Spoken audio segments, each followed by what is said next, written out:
I went to New York to try some of the best bagels in the city, but my goal is not just to see which are best. I also wanted to figure out once and for all what actually defines a proper New York style bagel and see if it's possible to make an authentic version at home. So to find out, I had to try some for myself, and I'm gonna start at a place called Best Bagel and Coffee here in Midtown. Obviously you can see we're pretty close to Times Square. Not exactly my favorite area to be. Like I said, it's called Best Bagels and Coffee. I don't know if it's Best Bagels and Coffee or Best Bagels and Coffee. Well, let me try.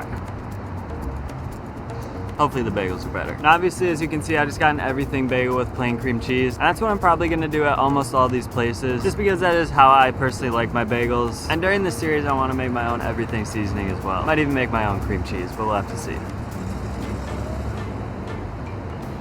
So it's a pretty sizable, pretty fluffy bagel. They put the everything seasoning on both sides, which I do really like. There's quite a bit of cream cheese though. Personally, I prefer a little bit less. The bagel itself though, nice and fluffy. It's got a little bit of crispness on the exterior, but with that really nice chew that you'd expect. Overall, pretty good though. I mean, it's nothing that's gonna blow you away, but it is a pretty solid bagel. However, I also got my next bagel already, and this is from probably the most famous bagel shop in the city, Ess-a-Bagel. So again, everything, plain cream cheese. Not exactly sure how they do theirs. There's quite a bit more seasoning on one side than the other, but it is technically on both sides. Also looks like a more reasonable amount of cream cheese, at least for my taste, so let's give it a try.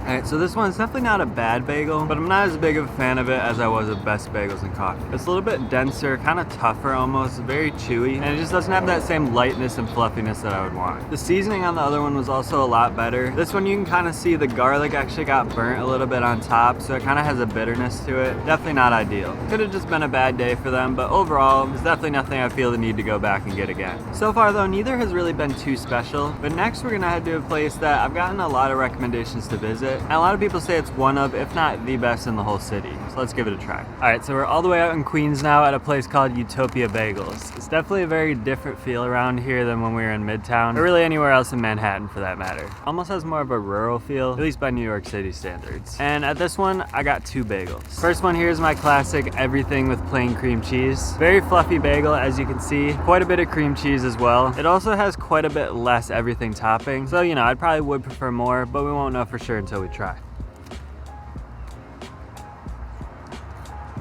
Yeah, I mean, that is a really good bagel. Just as it looks, it is pretty light and fluffy, but it also has a nice sort of crispness on the exterior. Again, very chewy like you'd expect. I will say there's quite a bit more cream cheese than I personally would like, but I know a lot of that just comes down to preference as well. I also would probably prefer a bit more seasoning. Surprisingly though, it does actually come through a lot, even though it doesn't look like there's a lot. I actually think so far though, the best seasoning was at Best Bagels and Coffee. There's just a little bit more balance, maybe a little bit saltier, and there was more of it in general. Bagel-wise though, this one is really, really good though. I definitely say one of the best I've ever had. But now let's try the other one. And this one is actually an egg bagel, which I don't think I've ever had before. They're actually kind of hard to come by even around here, but I noticed that this place had them, so I wanted to give it a try. And you can see I also got scallion cream cheese on this one rather than the plain. They put a ton on here, so we'll see how it tastes. Interesting. Definitely a lot softer texture to this one. I mean, it makes sense. The egg in the batter is gonna kind of inhibit the gluten development, so I'm guessing it's not gonna be quite as chewy.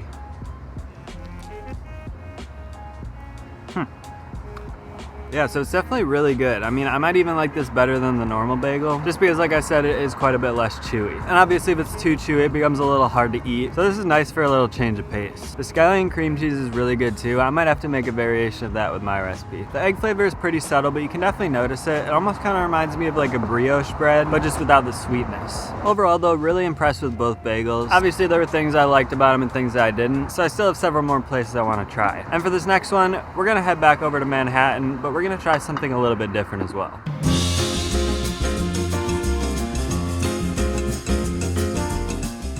Alright, so this next one is from a place called Tomkins Square Bagels, and I actually got a few different things here because they have all sorts of options, lots of different cream cheeses, ton of different types of bagels, sandwiches, etc. But this first one that I got is basically my standard everything bagel with cream cheese. But this time I also got it as a sandwich with lox, tomatoes, red onions, and capers. The bagel itself looks pretty solid, maybe a little bit on the denser side, definitely not as light and fluffy as some of the others. But there's a good amount of the everything seasoning on there, and the ratio of all the fillings seems to be pretty good too. So let's give it a try.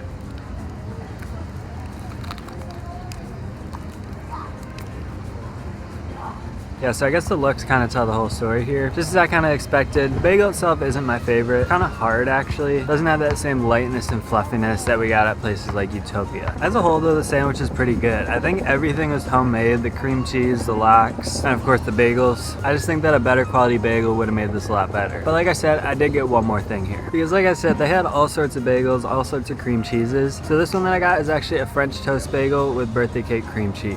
So I expect it to be pretty sweet. Bagel seems similar texture-wise to the everything, so let's give it a try.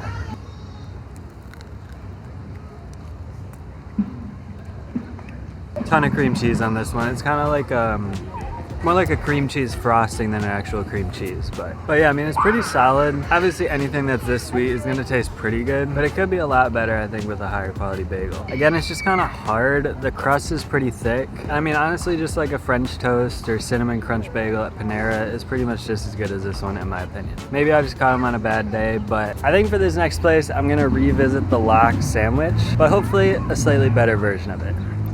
But first we need to talk about my favorite cookware from this video sponsor, Made In. Because for a while now, I've been using exclusively Made In cookware for all of my stovetop cooking needs, and I'm still amazed at just how much better it is than any other cookware I've used. And I've used what a lot of people consider to be some of the top brands out there. Now, in case you're not familiar with Made In, they design professional quality products for the home cook. From carbon steel to enameled cast iron to probably my most used material, which is stainless steel. All of Made In stainless steel pans are crafted in Italy, and the main reason I love them so much is because of their 5-ply construction as opposed to the 3-ply or 1-ply that most other brands use. Because while stainless steel itself has great heat retention, other materials like aluminum allow for better heat distribution and quicker response to changes in heat. So by layering those materials together, you can take advantage of all of the best properties. And Made In stainless steel cookware is also super ergonomic and well balanced, from their saucepans to fry pans to saute pans, which makes for really easy maneuvering and flipping of ingredients. And the rolled rim allows you to pour things out of them super easily, which is honestly a feature that I didn't know how much I needed until I started using these pans. So you can check out Made In stainless steel collection along with their other cookware using my link in the description below.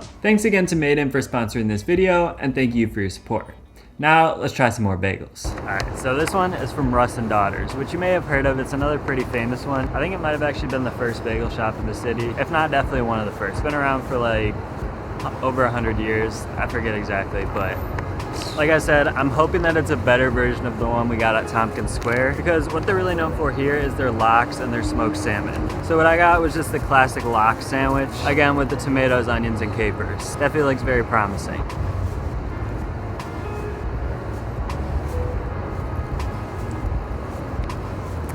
Yeah, so this is a really solid sandwich all around. Like I kind of expected, I don't think the bagel is quite as good as some of these other places. Definitely better than Tompkins Square though. And the actual fillings for the sandwich are all super high quality. Cream cheese has a really nice flavor to it. The lox is very salty, but definitely a good flavor as well. Personally, I may prefer a little bit less salt, but I've never tried making it before. Maybe that's just necessary for it to cure properly. Because if you're like me, I didn't exactly know what a lox was until recently. Basically, it's just cured salmon. So not cooked at all. Instead, it's just kind of brined in a really salty solution with some spices and whatnot. So a lot of these places will also offer smoked salmon, which is cooked. Obviously it's smoked, but it kind of does have a texture that resembles a raw salmon because it's just cooked at a low temperature for a long period of time. So for me, I am going to try to make a lox recipe. Cured salmon is something that anyone can do at home, so I think it'd be pretty cool to be able to make a recipe for it. But with all this said, I still want to get a little bit better feel for what makes an authentic New York bagel, so let's head on to the next place.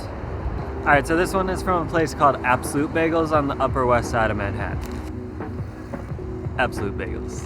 These hats were only $15, so I figured I might as well. But this is another place that a lot of people say have some of the best bagels in the city. So for this one, I just got another one of my everything bagels with plain cream cheese. Again, not toasted, because apparently a lot of people around here don't like their bagels toasted. Usually if I were ordering one on my own, I probably would get it toasted, but just to truly get a feel for each bagel, I haven't been getting them toasted today.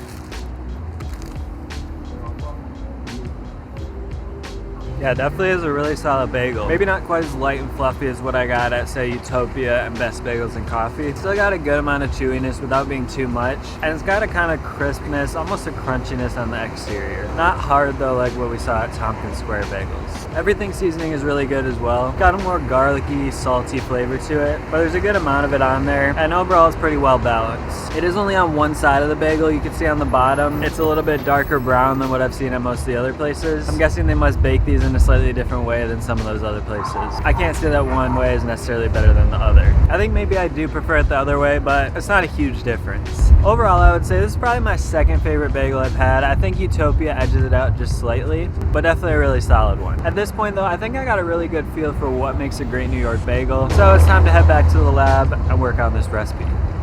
And there are a few things that I learned on this trip that really define a New York bagel. The first is the type of flour that you use. And just like with New York style pizza, New York bagels use high gluten flour. That's what gives them their signature chew, and without it, you're just never gonna achieve the proper texture. Unfortunately for me, I still have some from my New York style pizza series that I can test out. The next thing though, which makes New York bagels very unique, is the addition of barley malt syrup to the dough and to the water that the bagels are boiled in. And I already got myself some. This stuff isn't really easy to find at typical grocery stores, but you can get it on Amazon, so that's where I bought it. I'll leave a link below. But this is gonna give the bagels a very distinctive malty flavor, and it'll also add a little bit of sweetness to the dough. And due to the sugars in this syrup, it's also gonna help the bagels to brown a little bit better when baked. Now you've probably seen in previous recipes, I've also used diastatic malt powder, which technically would have that same sort of malty flavor. So I'll probably give this a try too, but I'm thinking that to achieve the proper New York style bagel taste, we're gonna need to use this barley malt syrup. Now another thing I found interesting though is in one of the videos I watched about Utopia bagels, the owner mentioned that they also include a bagel improver in their recipe, which might help to explain how they were able to achieve that nice soft texture that some of the other bagel places weren't. So I'll definitely have to do a little more research into that and give it a try as well. Now the rest of the dough ingredients are pretty standard as well. We've just got our water, salt, and yeast. And they're all things that I'm gonna need to play around with to see what works best, but I do know that bagels generally use a pretty low hydration, usually between 55 to 65% water at an absolute maximum. And that's really gonna help us to achieve that nice tight crumb structure that we saw in our New York style bagels. Now with salt, I'll probably start with about 2.5% as a baker's percentage. I really don't know what's gonna work best, but generally for bread, between 2 to 3% is what you're gonna see. So I feel like 2.5% is a pretty good starting point. Then yeast, we can have a lot of fun with as well, kind of play around with some different variables. Because obviously the less yeast that you use, the slower your dough is gonna rise. And so a lot of the bagel places that I could find recipes online for typically do an overnight fermentation in the fridge, about 24 hours. And so they'd probably use a yeast percentage, maybe around 0.5 to 1%. For me, I wanna play around with that a little bit, maybe do some longer fermentations to see if I can achieve even better results. But for me, I think I'll start with that 1-day fermentation, so I'll go with 0.75% as a baker's percentage. And so this gives me a good starting point. But with bagels, like pretty much any other baked good, the recipe is only the very beginning. The process itself has a ton of moving parts too, between the liquid we boil in, how long we boil for, how to coat the bagels with toppings, the big debate being whether you coat one side or both, what temperature to bake at, how long to bake for, and whether those bagel boards that you see a lot of people using are actually necessary. And that's just to name a few. The list could go on and on. But that's all stuff I'm gonna test in my next video, where I'm gonna make my first attempt at a proper New York style bagel, and I'm gonna put it up against probably the next most popular style bagel in the world, the Montreal style bagel. So check that video out once it's uploaded. You can click right here. And in the meantime, if you want to see me go back to New York to try some of the best pizza slices in the city, you can watch that video right here. Either way, thanks a lot for watching, and I'll talk to you in the next one.